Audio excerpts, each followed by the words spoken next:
السلام علیکم ملګرو د مولانا شیخ ادریس صاحب یو د خندا بیان د سره شریکوم د خزي خاون واقعیه ده د خندا هم د زموږ د پاره پکې ډېر غټ عبرت هم پروت دی نو ویډیو خپل هم مکمل وګورئ او مخکې ملګرو سره د ثواب پنیت باندې شریک کړئ ډېر ټایم نه خرابوم د مولانا صاحب دی بیان طرف ته راځو تاسو له سکرین باندې ښکار یواز ولزت او ته وی ګوره تا خو کم عالم خدای او سړی کړي وا او ته وی ګوره تا خو کم خو شریعت مطابق جون بتیرو وی ټیک دا بالکل شریعت کې ستاسو خويندو د لیور خدمت پمانشتا مذهب تاسو سره ځان له کوټه کې ماته بزان جدا کې سړی وې دا سپ مصیبت وروړي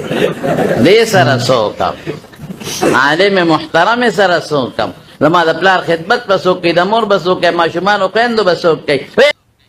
ډېر جنګای دغه رنګي وی ډېر زنانه دغه رنګي وی چې د واده ډېر غټ ارمان چې واده مې وشو خو بیا د سخر د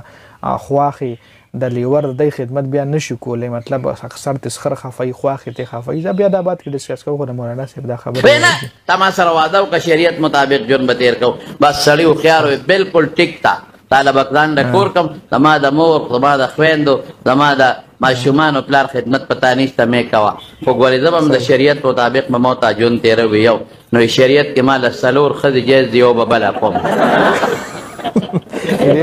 جواب ورکړه یو ببلکم ولې زما مور خدمت وکي تعلیم زبردست تدریس کې هغه غیر عالم او کم مور او پلار خدمت وکي یاره وی سره خوري دا شرط به ختم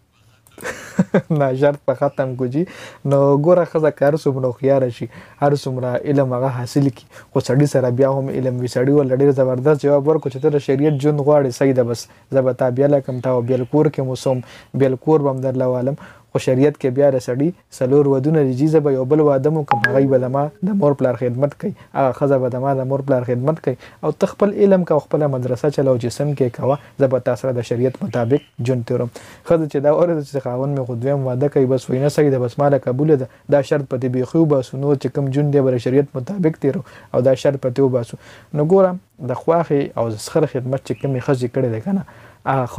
هغه خزه چې کله خپل بچی پیدا شي خپل هم مور کی هغه خپل بچی هم پیدا کی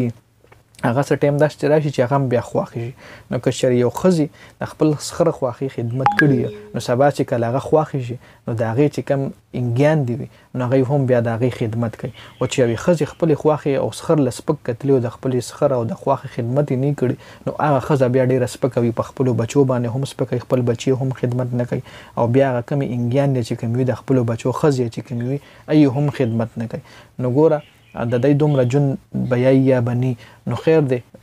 لګي سختي ور سره سړی دی لګي سختونه بس الله پاک راحت راولي او چې کمی خزي د خپل سخره خاون خدمت کړي دي نو په غي باندې الله پاک هیڅ کله هم تنگ دستی نه راولي غریبي پی نه راولي دا غي خاون چې کوم هغه هم خوشاله وي د خپل خزینه او الله پاک داغه په کاروبار کې داغه په کار کې داغه په پیسې کې برکت هم اچي ځکه چې د مور پلار خدمت کوي شاته غونډه ویډیو کتر ډیره زیاته مننه ویډیو مخکمل ګرو سره شریک کړئ جنید خان افیشل چینل هم سبسکرایب کړئ پیج هم لایک کړئ والسلام